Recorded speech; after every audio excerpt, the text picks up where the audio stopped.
In the first century, during the era of Jesus Christ, financial systems looked nothing like our modern banks. Instead of digital transactions, society relied on a web of institutions, temples, marketplaces, and merchant banks that managed wealth and power.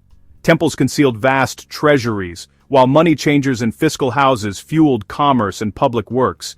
These financial systems shaped politics, religion, and daily survival, influencing both the powerful and the humble. From Jerusalem to Rome, these institutions were the engines of the ancient economy. In this documentary, we'll journey back to explore 10 extinct banks and financial systems that defined this pivotal era. By uncovering their secrets and their demise, we'll reveal the financial world that Jesus and his contemporaries navigated.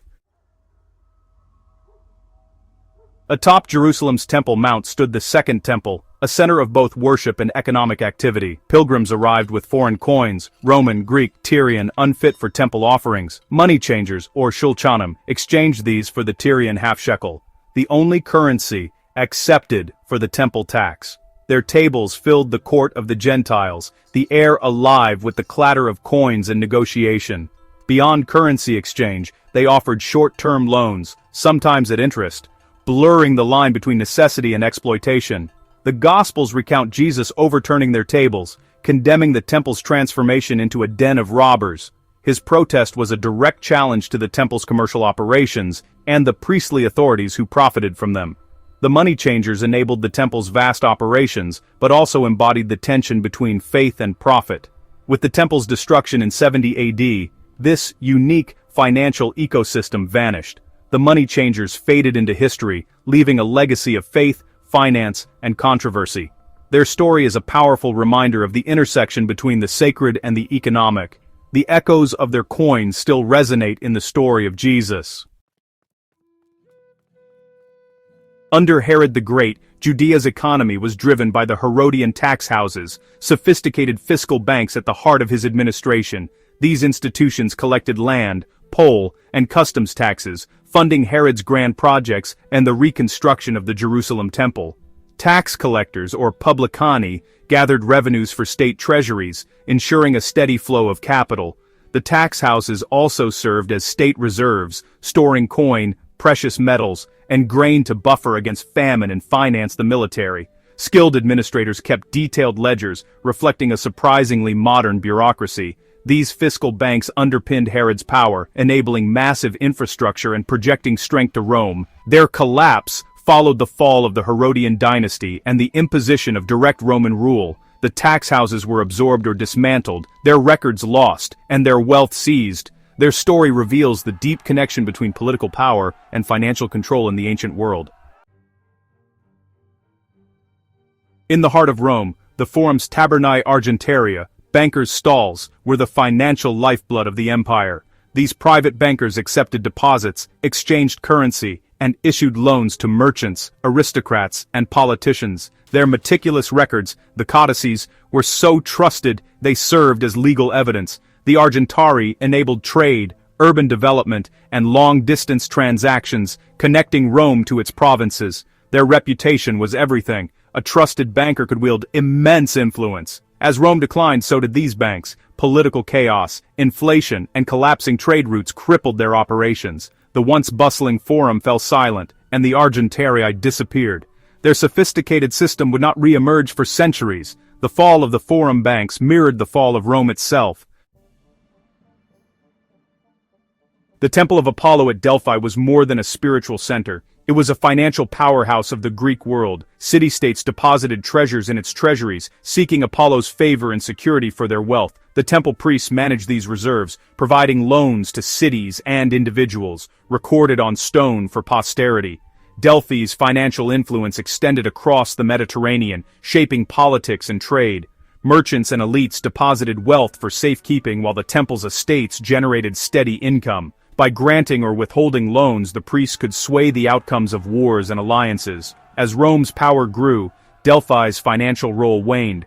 The rise of Christianity led to the closure of pagan sanctuaries. The oracle fell silent, and the temple's treasury was lost to time. Delphi's legacy endures as a symbol of sacred finance and political power. The Temple of Artemis in Ephesus, one of the Seven Wonders, was the economic heart of Asia Minor. Its sanctity made it the region's most trusted bank, attracting deposits from kings, merchants, and citizens. The priests managed vast wealth, leasing land and providing loans to individuals and cities, fueling commerce and public works. The temple's financial power shaped Ephesus's identity and prosperity, supporting a thriving economy of artisans and traders. When Paul's preaching threatened the temple's trade, it sparked riots, evidence of its deep economic roots. The temple's decline began with raids and the rise of Christianity, which eroded its income and influence. Eventually, it was destroyed, its marble repurposed for Christian basilicas. The Bank of Artemis, built on faith, vanished with the old gods. Its story is a testament to the power and fragility of religious finance.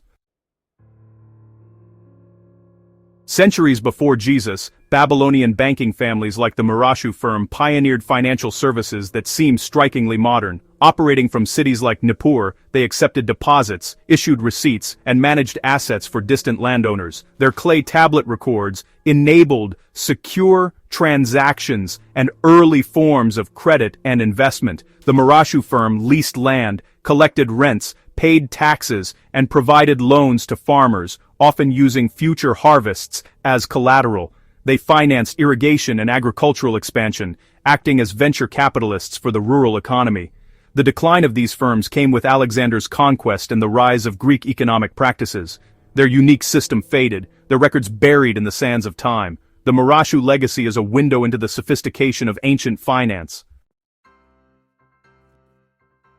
The Achaemenid Persian Empire managed its vast wealth through a network of exchange houses operating from the offices of regional satraps. These centers collected taxes, assayed tribute, and standardized revenue across the empire. They facilitated currency exchange, enabling trade and the payment of soldiers in a multi-currency world. The wealth they managed funded infrastructure like the Royal Road and the Persian military. When Alexander the Great conquered Persia, he seized the treasuries and dismantled the system.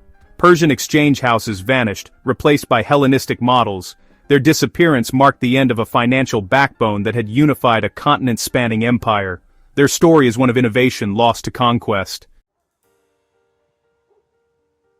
The Phoenicians of Tyre and Sidon were master mariners and financial innovators, supporting a vast Mediterranean trade network. Their banks were agreements and partnerships, not buildings. Investors pooled resources to fund risky maritime ventures. Respondentia and bottomry loan spread risk, with repayment only required if voyages succeeded. The ports acted as financial clearinghouses, where trust and reputation were the true currency. These systems enabled unprecedented trade, but relied on the independence of Phoenician cities. Conquests by Babylonians, Persians, and Alexander shattered their maritime dominance. As new empires rose, Phoenician financial practices faded. Their innovative banking was swept away by the tides of history. Their legacy lives on in the principles of risk-sharing and maritime finance.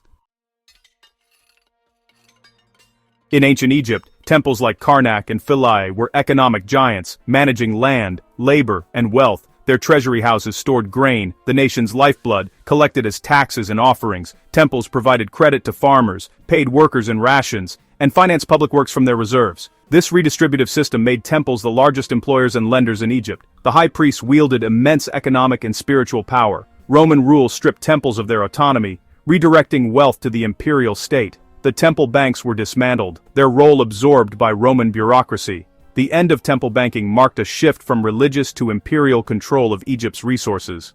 Their story is one of economic transformation and loss. In rural Judea and Galilee, itinerant Jewish moneylenders filled the gap left by formal banks. They provided essential credit to farmers and artisans, relying on personal relationships and community reputation. Religious law forbade interest on loans to fellow Jews. But Pharisaic scholars developed legal tools like the prosbul to keep credit flowing. Loans were often repaid in kind, fitting the semi-barter economy of the countryside. These lenders supported local commerce and small enterprise, adapting to the needs of their communities. The destruction of Jerusalem and the upheaval of the Jewish-Roman War shattered this system. The authority that validated these practices disappeared, and rural lending collapsed. While Jewish finance continued in the diaspora, this unique form of local lending vanished. Their story is a reminder of how war and upheaval can erase entire economic systems. The legacy of these moneylenders lingers in the history of Jewish resilience and adaptation. The financial world of Jesus' time was a tapestry woven from religion, empire, and commerce. These extinct institutions, temple banks, forum stalls, itinerant lenders, shaped the flow of power and prosperity. Their stories reveal the deep ties between faith, finance, and daily life. Understanding these systems adds vital context to the biblical world. Their echoes remind us that finance has always been a force for both creation and conflict. If you enjoyed this journey into ancient banking, share your thoughts below and subscribe for more explorations of history and the Bible.